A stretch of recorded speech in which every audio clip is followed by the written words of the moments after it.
Justice and Extradition Act would require the president to submit annual reports to Congress identifying fugitives residing around whose extradition is sought by the U.S., describing diplomatic efforts to secure their return, assessing barriers to extradition, and tracking the outcomes of such cases.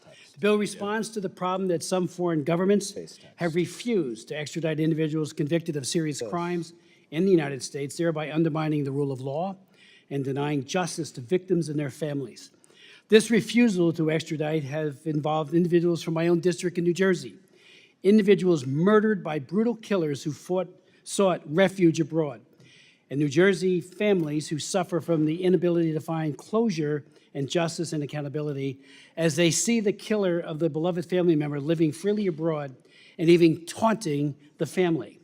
In particular, it's motivated by the story of Walter Patterson, murdered by George Wright, who was convicted of the murder, sentenced, but escaped and today lives openly in Portugal.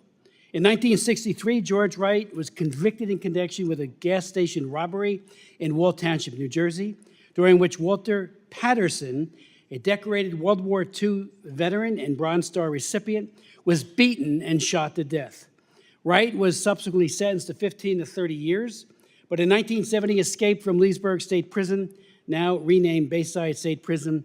In 1972, he and 4 other men hijacked a Detroit to Miami flight, taking the plane to Algeria, where they disappeared. For 41 years, George Wright's whereabouts were unknown, and he built a life on lies and deception.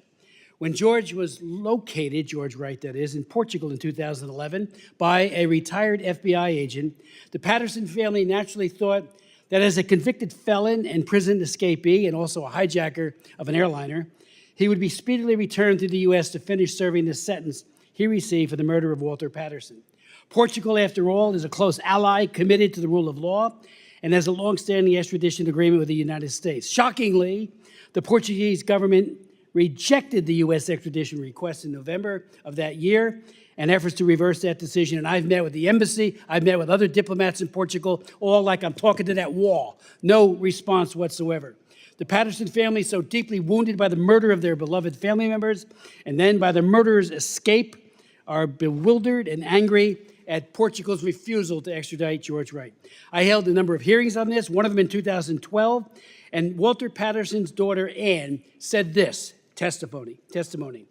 The $70 that George Wright and Walter McKee stole wasn't enough. They had to beat my father beyond recognition. George Wright was identified by the imprints of the stock on his gun on my father's skin. If there had not been such a beating, the doctors could have operated on the bullet wound to the abdomen, and it is quite possible that Daddy would still be here with us today. The funeral home asked for a photo of her father so that they could make him look like the picture.